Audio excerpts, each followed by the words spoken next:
Ey İslam'ın alemi gururu, Cumhurbaşkanımız, Reisimiz Recep Tayyip Erdoğan.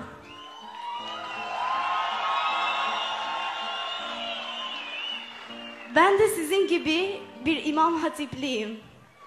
Sizlere sevgi dolu İşkoldra İmam Hatip Lisemizden selamlar getirdik. Yemin olun ki Arnavutluk'ta sizi çok seven ve çok dua eden insanlar vardır. Yine hoş geldiniz, sefalar getirdiniz.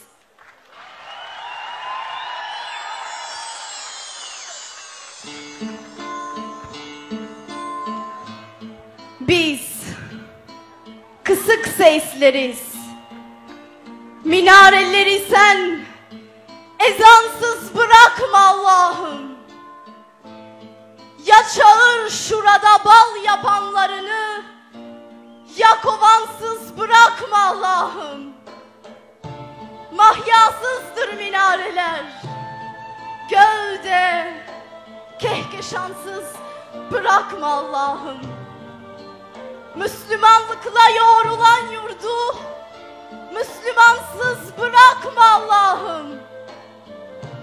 Bize güç ver, cihat meydanını pehlivansız bırakma Allah'ım.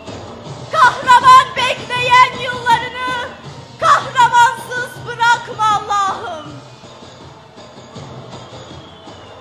Bilelim hasma karşı koymasını, bizi cansız bırakma Allah'ım.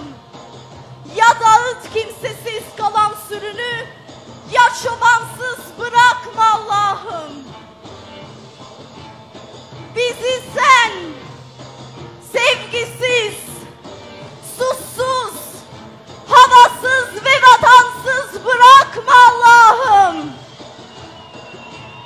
Müslümanlıkla yoğrulan yurdu Müslümansız bırakma Allah'ım. Çok teşekkür ederim.